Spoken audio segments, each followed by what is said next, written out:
So as you know, BCG-Unresponsive CIS is a very difficult to treat disease because it takes place in patients who are old and frail, who typically cannot undergo the standard of care, which is radical cystectomy, that comes with a slew of different morbidities. And so it's been a while now since there's been this unmet critical need for efficacious bladder-sparing therapies. And so in that vein, there's been a lot of drug development in that space where Pembrolizumab has been tested and approved in that setting with a complete response rate of 40% and out to 12 months, 19%. And Cretostimogene grenadenorepvec, which is an oncolytic adenovirus, has also been tested as a monotherapy agent in this disease space. And as reported at the AUA recently, it was found that the 3-month complete response rate was around 75%. So both had activity in this disease space. And in this trial, we really wanted to see if there's any synergistic efficacy from this combination. And so we set out to do that in a cohort of 35 patients with BCG-Unresponsive carcinoma in situ.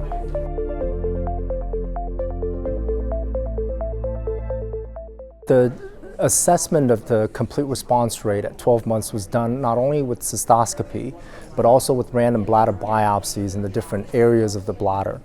And I should also mention that the modality of the cystoscopic assessment performed at that time is in line with what was used at baseline for the diagnosis.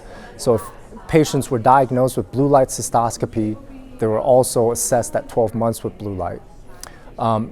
So with that being said, the 12-month complete response in the intent to treat population that we saw was 57%. And that is higher than any of the complete response rates that we're seeing, not only with Pembrolizumab alone, but also with any of the other trials that have been reported to date. I should also mention that there are now 3 different agents approved in this setting.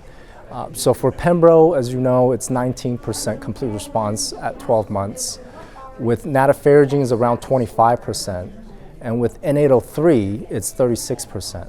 So I would say that our results came in heads and shoulders above the rest that have been approved. And it's very exciting to see.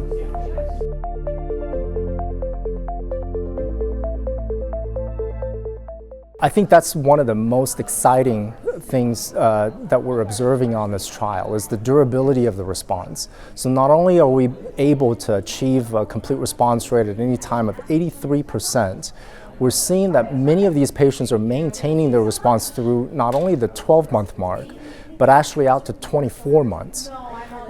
So in fact, 54% of the patients in the intent to treat population achieved a complete response rate at the 24-month time period.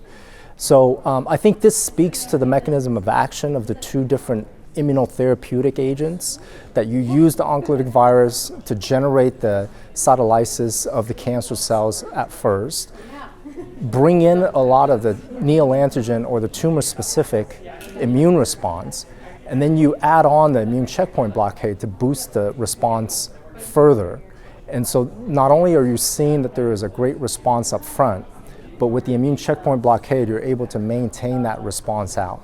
I should also mention that there wasn't a single patient that we saw on trial who had progressed to muscle-invasive disease after a median follow-up of 26 months. That's very impressive because it has literally been unprecedented until this time point. I think this is important to mention because I would say that the #1 goal for us to treat BCG-unresponsive patients is to prevent them from progressing to muscle-invasive disease or metastatic disease. And obviously you would imagine that the treatment options for those patients are going to be much more different than the bladder-sparing therapeutic strategies that we're undertaking in the unresponsive setting, and that their prognosis, once they develop muscle-invasive disease or metastatic disease, is going to be precipitously lower than what we're seeing in the non-muscle invasive setting. So I think the fact that we're able to prevent that from happening is very exciting.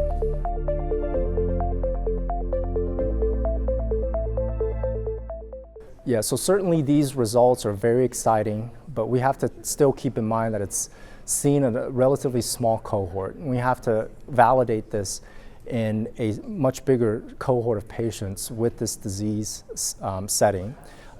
Whether or not we need to run this in a randomized controlled trial setting is up to debate, but I'm excited to see if there's going to be any biomarkers that we can validate and to discover to see if the combination is going to be more efficacious in a certain subset of patients than the monotherapy. And I think the future is very, very exciting in this field.